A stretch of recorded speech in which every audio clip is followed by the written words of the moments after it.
Britain is deploying 20,000 soldiers to The main participate in feature the of the Finnish Resolute people Defense and the Finnish Campaign armed forces, 2024, you could starting next week and continuing until the end of May.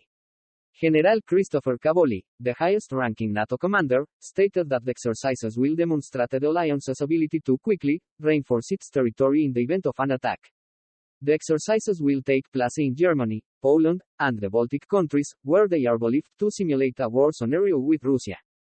The armies of all 31 NATO members and Sweden, a candidate for membership, will participate. Meanwhile, British Defence Minister Grant Shapps has predicted a global conflict between the West and Russia, China, Iran, and North Korea within the next 5 years. Shapps has called on Britain's allies to increase military spending to address this existing threat.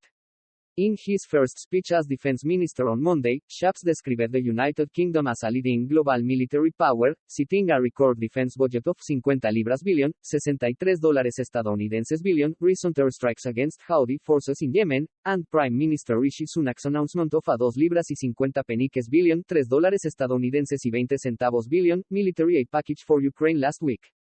Shapps pledged to increase Britain's military spending and stated that they would use our influence to ensure our allies and other friends align with our commitments. He said, in the next 5 years, we may examine many battlefields, conflicts, including Russia, China, Iran, and North Korea.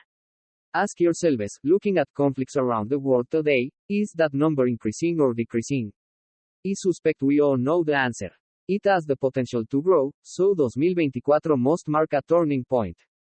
Shapps mentioned that the United Kingdom currently allocates more than 2% of its GDP to defense and aims to increase this figure to 2.5%.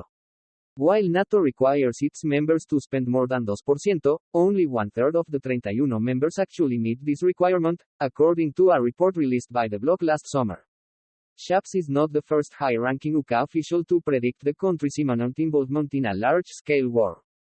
In 2022, UK Chief of the Defense Staff, General Patrick Sanders, declared that there is an urgent need to build a force capable of fighting alongside allies and defeating Russia on the battlefield, preparing to fight in Europe once again. However, the allies of the UK doubt its combat capabilities.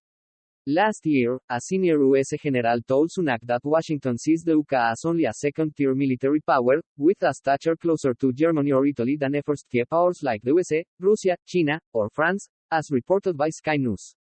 The US general speaking to Sky News estimated that it would take the UK 5 to 10 years to build a new combat division consisting of 25,000 to 30,000 troops supported by tanks, artillery, and helicopters.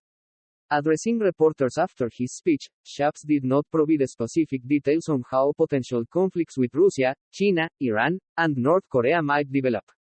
He stated that the entire purpose of today's speech is to ensure that the entire NATO genuinely shares that burden by increasing military spending.